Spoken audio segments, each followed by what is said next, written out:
Assalamualaikum warahmatullahi wabarakatuh. Selamat pagi anak-anak kelas 6A, B, C, dan D. Selamat bertemu dengan Ibu pada mata pelajaran Al-Quran Hadis. Hari ini Ibu akan menjelaskan tentang isi kandungan surat Al-Insyirah. Sebelum kita mulai penjelasan, marilah kita lihat dulu tujuan pembelajaran kita hari ini. Diharapkan kalian mampu menjelaskan isi surat Al-Insyirah.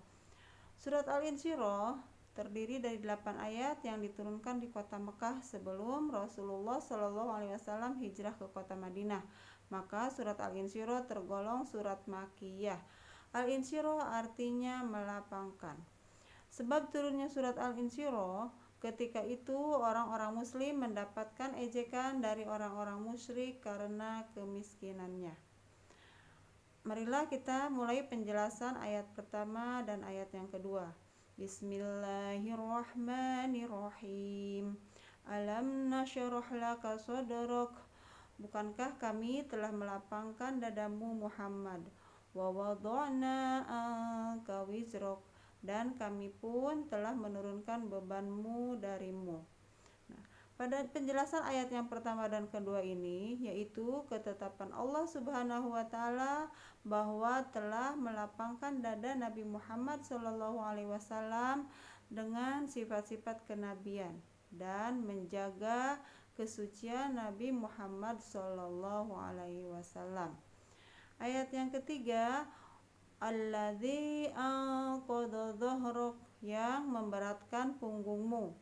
Maksudnya Allah Subhanahu wa Ta'ala menghilangkan beban yang ada di punggung Rasulullah SAW ketika itu, yaitu kesusahan dan kesulitan selama menjalankan tugas kerasulannya.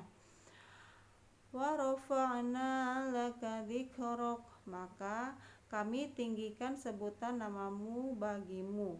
Allah Subhanahu wa Ta'ala meninggikan nama Nabi Muhammad SAW seperti disebut bersama asma Allah Subhanahu wa Ta'ala di dalam azan, iqomat, tasyahud, khutbah, dan lain-lain.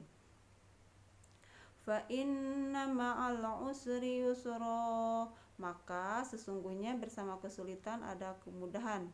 Inna ma'al usri yusra, sesungguhnya bersama kesulitan ada kemudahan.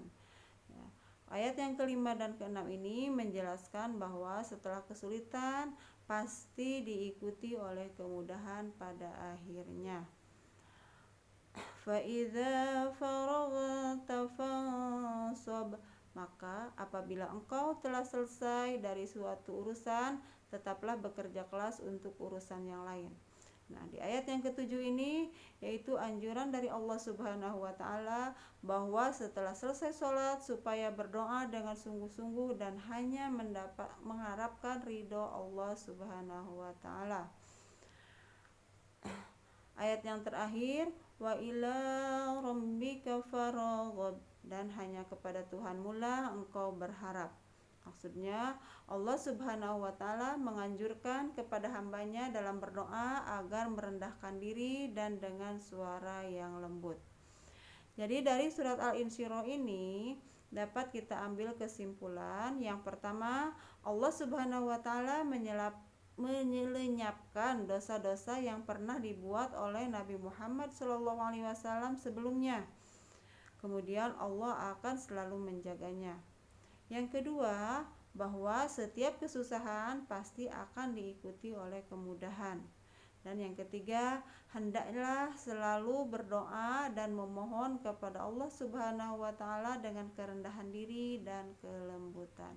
Cukup sekian penjelasan dari Ibu. Terima kasih atas segala perhatiannya. Wassalamualaikum warahmatullahi wabarakatuh.